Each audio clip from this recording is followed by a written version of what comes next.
Sejarah perjuangan diplomasi untuk mempertahankan kemerdekaan dan mengupayakan pengakuan kemerdekaan Indonesia dari bangsa-bangsa asing melahirkan sejumlah diplomat pejuang yang ketokohannya sangat disegani dan dihormati.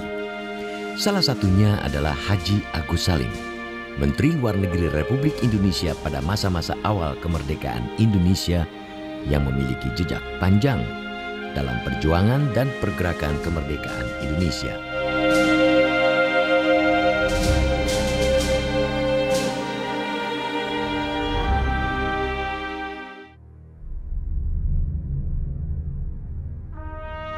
Agus Salim dilahirkan dengan nama Mashudul Haq yang berarti pembela kebenaran di Koto Gadang, Agam, Sumatera Barat, Hindia Belanda pada tanggal 8 Oktober 1884. Agus Salim adalah anak dari pasangan Sultan Muhammad Salim dengan Siti Zainab. Karena jabatan ayahnya sebagai jaksa kepala di Pengadilan Tinggi Riau, Agus Salim berkesempatan menempuh pendidikan dasar di Europäische Lagere School atau ILS yang merupakan sekolah khusus anak-anak Eropa. Ia kemudian melanjutkan ke HBS di Batavia dan lulus sebagai lulusan terbaik se-Hindia Belanda. Selama di ILS itu, beliau itu sering pulang itu diajak ke rumah oleh gurunya, itu Jan Brouwer. Jan Brouwer itu orang yang sangat revolusioner. Jadi dari kecil tuh udah diajar berpikir revolusioner gitu ya. Kemudian pada saat ke HBS, beliau dipegang oleh Profesor Cox namanya.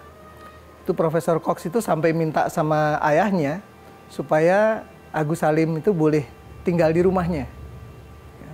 Tapi sama ayahnya boleh, tapi asal maghrib udah pulang. Jadi sama juga artinya cuman sesiangan aja gitu ya. Jadi Profesor Cox ini juga orang yang sangat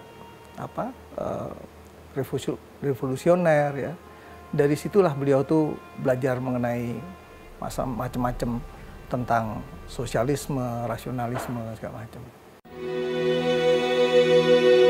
Setelah lulus HBS, Agus Salim sempat berminat meneruskan sekolah ke Belanda dengan mengambil jurusan kedokteran. Ia mengajukan beasiswa ke pemerintah Hindia Belanda, namun permohonan beasiswanya ditolak. Meski kecewa dengan penolakan ini, ketika ada tawaran untuk menerima beasiswa yang semula diberikan pemerintah pada R.A. Kartini yang batal berangkat belajar ke Belanda karena alasan pernikahan, Agus Salim menolak. Ia menolak tawaran beasiswa sebesar 4.800 gulden ini dengan halus karena menilai pemerintah Hindia Belanda berlaku diskriminatif. Waktu itu R.A. Kartini mendengar cerita tentang ada anak muda yang sangat brilian gitu ya. Kemudian beliau mendapatkan beasiswa, tapi juga beliau terus mau menikah gitu, jadi kan nggak bisa menggunakan itu. Beliau minta untuk mengalihkan beasiswanya itu ke Agus Salim gitu. Tapi Agus Salim bilang lah kalau bukan buat dia sendiri, dia nggak mau nerimanya gitu, cuma pengalihan gitu. Pada tahun 1906, Agus Salim pergi ke Jeddah, Arab Saudi untuk bekerja sebagai penerjemah di konsulat Belanda. Saat tinggal di Arab Saudi ini, Agus Salim sempat belajar dan berguru pada Syekh Ahmad Khotib Al-Minangkabawi yang masih merupakan pamannya. Agus Salim juga belajar ilmu diplomasi. Berkat keseriusannya belajar, ketajaman ilmu agama dan ilmu politik Agus Salim benar-benar terasah. Pada tahun 1915, sekitar 3 tahun setelah kembali ke tanah air, Agus Salim bekerja di dunia jurnalistik dengan menjadi redaktur di Harian Raca.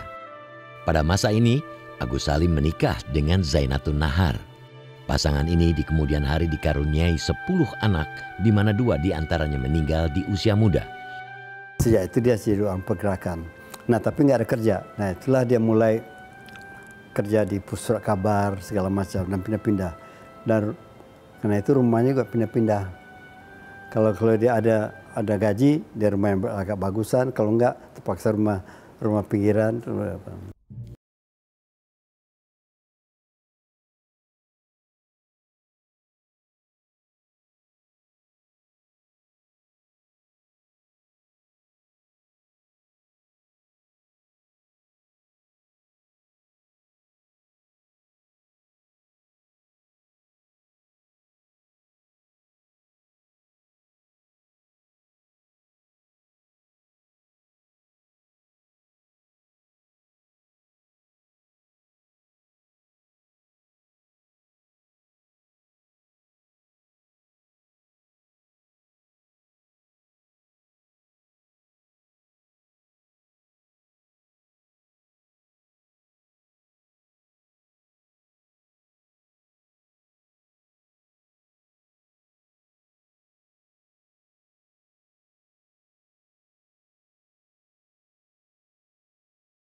Advice and Informative Bureau atau Biro Penerangan Umum AIPO.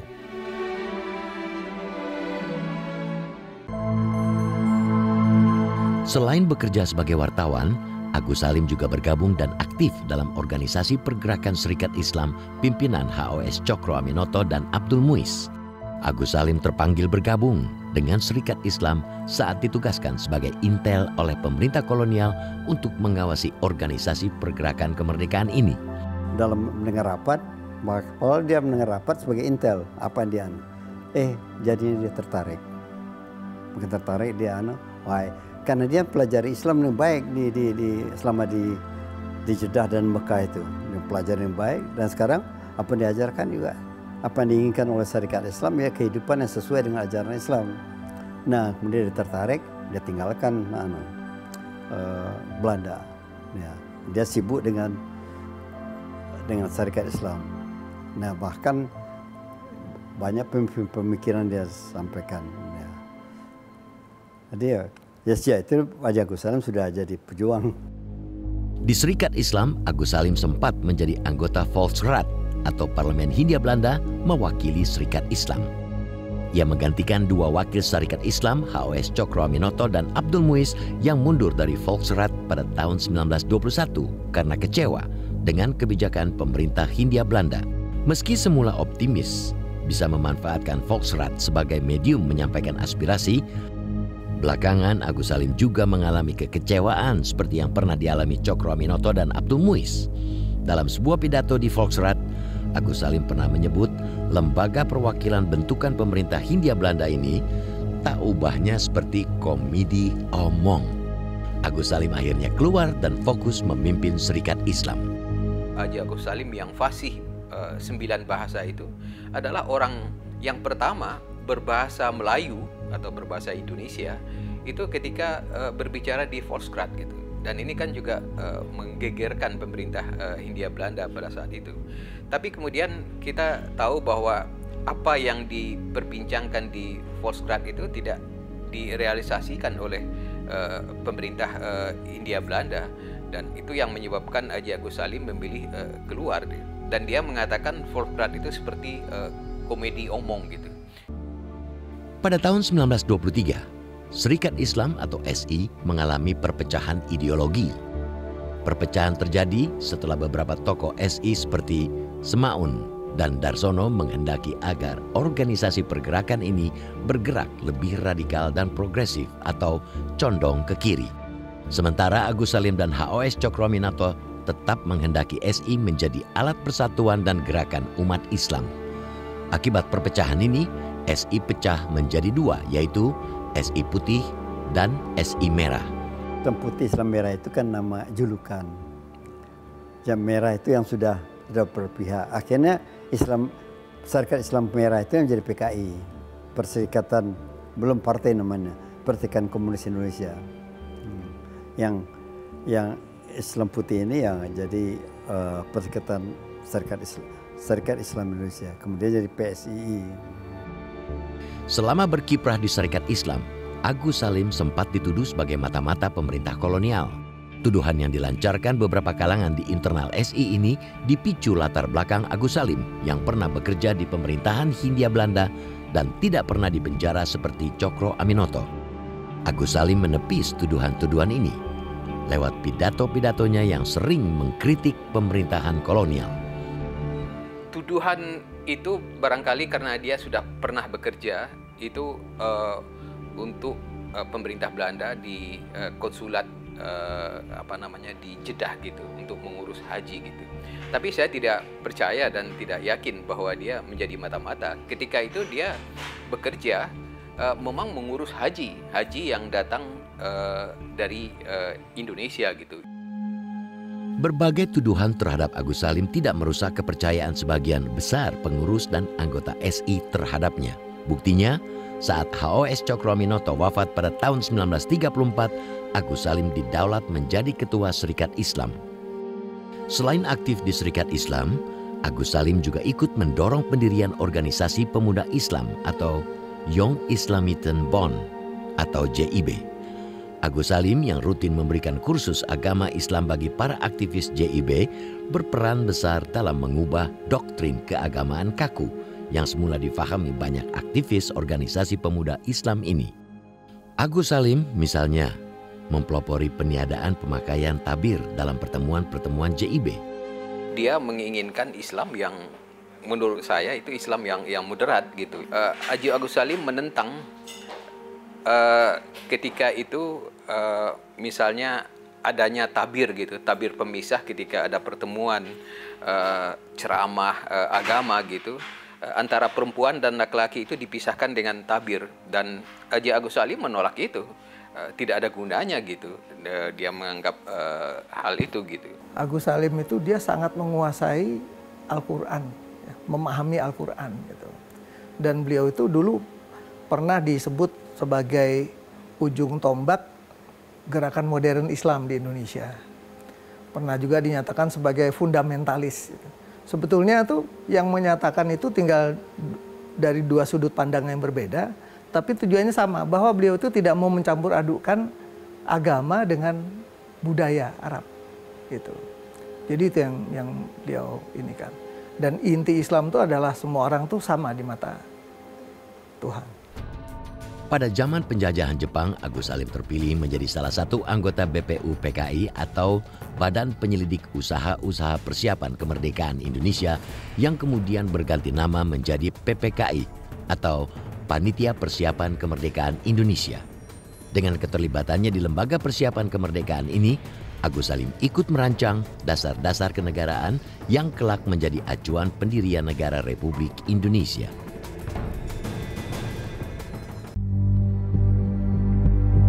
Pasca kemerdekaan Indonesia, Agus Salim sempat dipercaya menduduki berbagai jabatan penting di pemerintahan Republik Indonesia. Antara lain, menjadi anggota Dewan Pertimbangan Agung dari tahun 1945 hingga 1946. Menjadi Menteri Muda Luar Negeri pada masa Kabinet Syahrir dari tahun 1946 hingga 1947. Saat pemerintahan berpindah kendali di bawah Kabinet Amir Syarifuddin yang berhaluan kiri, Agus Salim diangkat menjadi Menteri Luar Negeri, dan ketika Kabinet Amir jatuh dan digantikan Kabinet Hatta, Agus Salim tetap dipercaya menjadi Menteri Luar Negeri. Dalam memimpin Kementerian Luar Negeri sebagai seorang diplomat, Agus Salim memiliki peran sangat besar dalam melobi pemerintah di banyak negara untuk memberi pengakuan kemerdekaan terhadap Indonesia. Langkah Mesir menjadi negara pertama yang mengakui kemerdekaan Indonesia misalnya, tidak bisa dilepaskan dari jasa dan buah kecerdikan diplomasi Agus Salim. Beliau menggunakan jaringan Islamnya itu pertama kali ke Mesir, sehingga beliau bisa berhubungan langsung dengan Nokrashi Pasha, namanya itu Perdana Menteri Mesir yang sekaligus Menteri Luar Negeri. Jadi berhubungan terus.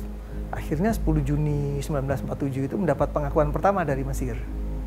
Nah, kemudian tiap bulan tuh dapat dari negara-negara Arab, dari Jordan, dari Arab Saudi, gitu, dari Suriah segala macam. Jadi itu yang membuat Belanda nggak bisa semena-mena lagi dengan Indonesia. Gitu. Selain memperjuangkan pengakuan kemerdekaan Indonesia dari pemerintahan negara-negara di belahan benua Afrika, Asia, dan Timur Tengah, Agus Salim juga berperan dalam memperkenalkan negara baru Republik Indonesia di Eropa dan memperjuangkan pengakuan atas kemerdekaan Indonesia di Forum Perserikatan Bangsa-Bangsa atau PBB. Waktu Kabinet Syahrir jatuh, Amir Syarifuddin menjadi Perdana Menteri, Pak Haji Agus Salim menjadi Menteri Luar Negeri. Nah, waktu itulah Haji Agus Salim pergi ke luar negeri dengan Syahrir untuk waktu itu masalah Indonesia sudah menjadi masalah internasional. Jadi Syahrir, Haji Agus Salim, dan bahkan juga Sujatmoko tampil di PBB. Selama menjadi Menteri Luar Negeri, Agus Salim juga memiliki peran krusial dalam perjuangan diplomasi RI untuk mendapat pengakuan sebagai negara merdeka dan berdaulat. Meski lebih sering berperan sebagai penasehat, Agus Salim selalu dipercaya menjadi anggota tim delegasi Indonesia dalam sejumlah perundingan penting. Karena kepiawaiannya dalam berdiplomasi ini, Agus Salim mendapat julukan The Grand Old Man atau Sang Orang Tua Besar. Pada tahun 1950, setelah kerajaan Belanda mengakui kemerdekaan Indonesia dan Indonesia memasuki era demokrasi parlementer, Agus Salim yang tidak berpartai masih diminta menjadi penasehat Menteri Luar Negeri. Mulai ada maklumat X ya, yang tentang parlemen dengan pendirian partai-partai segala macam. Waktu itu untuk duduk di pemerintahan disyaratkan untuk berpartai, tapi beliau tidak mau berpartai sehingga beliau akhirnya tidak masuk pemerintahan, tapi tetap diminta bantuannya untuk jadi penasihat presiden. Meski dikenal luas sebagai seorang jenius yang pernah memimpin organisasi besar, menjadi diplomat, dan bahkan menjadi pejabat pemerintahan, Agus Salim terkenal sebagai orang yang selalu memilih hidup bersahaja. Kesederhanaan hidupnya ini sangat terkenal hingga diketahui banyak sejawatnya dari Belanda. Haji Agus Salim ini kan orang yang bukan hanya yang mempunyai sikap yang jelas, yang sangat jernih gitu, tetapi juga orang yang fasih di dalam 9 bahasa gitu. Jadi kekurangannya menurut Schiermonnich yang menjadi lawan runding dia setelah Indonesia merdeka. Nah, orang Belanda itu mengatakan bahwa Haji Agus Salim ini sangat fasih berbicara gitu. Kekurangannya cuma satu, dia adalah orang yang melarat gitu. Terkait pilihan hidupnya yang bersahaja ini, sejak tahun 1915 Agus Salim sempat tinggal berpindah-pindah dan tak pernah memiliki rumah tetap. Ia dan keluarganya pernah tinggal di Surabaya, Jogja, dan Jakarta. Di kota-kota ini Agus Salim dan keluarganya hanya menyewa rumah kecil dan sangat sederhana. Sejak dia berhenti dari pegawai Belanda, nggak pernah, itu baru saja saya baca, ya, itu kadang-kadang kalau rumah agak baikan itu dia ada kerja. Kalau sudah berhenti kerja karena terlalu keras ya, dia berhenti, ya karena di rumah-rumah gede yang bawah. Jadi lantai tanah biasa aja dia pindah-pindah. Jadi sering pindah rumah dia. Ya, Agus Salim ini orang yang pikirannya jernih dan berjuang dengan tulus ikhlas gitu. Dengan satu kata dia hanya lillahi ta'ala gitu. Jadi semuanya ya terserah kepada Allah gitu. Satu kata yang bisa menggambarkan Haji Agus Salim itu adalah leiden is liden gitu. Jadi memimpin itu adalah menderita gitu. Dan itu yang dijalani oleh Haji Agus Salim gitu. Seorang yang fasih di dalam 9 bahasa tetapi hidupnya melarat gitu. Semasa zaman kolonial, Agus Salim yang merasa pendidikan Belanda hanya mencetak orang yang bermental inlander juga sengaja tidak menyekolahkan anak-anaknya dan mendidik sendiri mereka. Dari semua anak Agus Salim, hanya anak bungsunya yang bersekolah di sekolah rakyat semasa pendudukan Jepang. Meski dididik sendiri, anak-anak Agus Salim terkenal sebagai anak-anak yang cerdas dengan penguasaan bahasa asing yang bagus dan pengetahuan sejarah dan sastra yang luas. Nah, Anda bayangkan bagaimana orang yang sesibuk dia sebagai seorang tokoh masyarakat, sebagai seorang politikus, segala macam, mampu mendidik anaknya sendiri. Tidak ada sekolah. Dan berhasil. Kan itu hebat sekali. Agus Salim meninggal dunia pada 4 November 1954, 7 tahun setelah kematiannya. Pada tanggal 27 Desember 1961, Presiden Soekarno menetapkan Agus Salim sebagai pahlawan nasional. Perjuangan dan perjalanan hidup Haji Agus Salim yang mengagumkan mewariskan begitu banyak ilham dan jejak keteladanan. Ilham dan keteladanan-keteladanan yang saat ini begitu kita butuhkan untuk mengisi, memaknai, dan mensyukuri kemerdekaan. Teladanan beliau yang kita lihat adalah menjadi pemimpin itu bukan mau mencari enak. Kalau mau mencari enak, justru tidak tampil menjadi pemimpin dalam politik pada zaman itu. Ya kan, kalau dia mau bekerja sama pemerintah kolonial dengan bahasa yang bagus, 8 bahasa pasti pemerintah kolonial butuh. Iya kan? Tapi kenapa dia menderita? Dibanding dengan yang lain. Ke Soekarno insinyur, Hatta doktorantes ekonomi. Tapi kenapa justru mereka menderita? Bersedia menderita. Ya karena itu tadi yang saya maksudkan dengan mereka adalah orang-orang terdidik yang tercerahkan. Dia menyimpang dari pola umum.